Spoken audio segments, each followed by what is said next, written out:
Assalamualaikum warahmatullahi wabarakatuh. Kami dari kelompok 4 akan mempresentasikan tentang pengaruh positif dan negatif kemajuan iptek terhadap negara.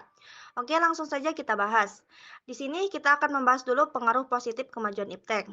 Nah, di sini yang pertama ada aspek politik. Di aspek politik ada tiga pengaruh. Yang A, adanya keterbukaan. Nah, dengan adanya keterbukaan dimungkinkan akan dapat mencegah praktek korupsi, kolusi, dan nepotisme sehingga dapat dicapai pemerintahan yang bersih dan berwibawa. Oke, lanjut yang B itu adanya kebebasan yang bertanggung jawab. Nah, dengan adanya pengaruh positif yang begitu, maka setiap orang dapat meningkatkan kualitas dirinya dengan kreativitas dalam kehidupannya, tentu saja dalam hal-hal yang positif. Oke, yang C, demokrasi. Lanjut yang kedua, aspek ekonomi. Pengaruhnya A. Meningkatkan investasi asing atau penanaman modal asing di negara kita. Yang kedua, makin terbukanya pasar internasional bagi hasil produksi dalam negeri. Yang C. Meningkatkan kesempatan kerja dan devisa negara. 3. Aspek sosial budaya. A. Mempermudah memperoleh informasi. B. Dapat belajar budaya dari bangsa lain. C. Semakin canggih alat-alat komunikasi. 4. Aspek hukum, pertahanan, dan keamanan.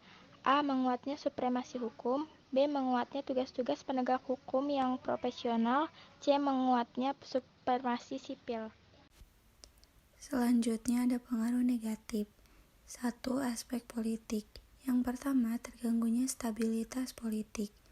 Yang kedua, munculnya berita yang belum jelas kebenarannya. Lalu yang ketiga, munculnya gerakan radikalisme dan terorisme. 2. Aspek ekonomi. Yang pertama, adanya perdagangan bebas. Yang kedua, perekonomian negara dikuasai pihak asing. Lalu yang ketiga, timbulnya kesenjangan sosial. Selanjutnya pengaruh negatif pada aspek sosial budaya. Yang pertama, terdapat munculnya gaya hidup konsumtif yang ditandai dengan selalu mengonsumsi barang-barang dari luar negeri.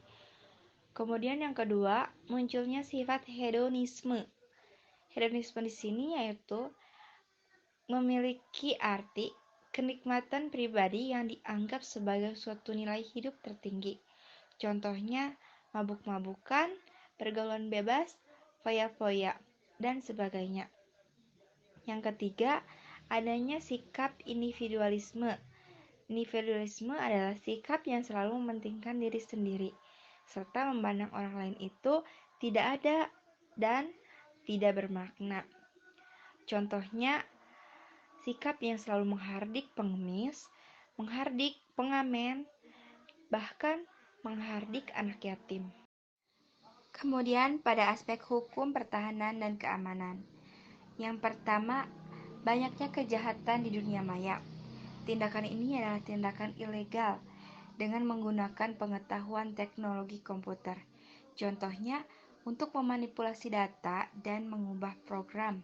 Yang kedua, adanya ancaman disintegrasi bangsa, yaitu sebuah keadaan yang menghilangnya suatu keutuhan bangsa yang dapat menyebabkan perpecahan.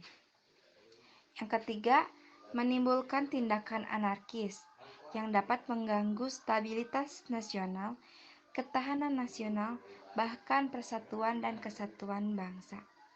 Sekian yang dapat disampaikan oleh kelompok 4 ini. Kurang lebihnya mohon maaf. Wassalamualaikum warahmatullahi wabarakatuh.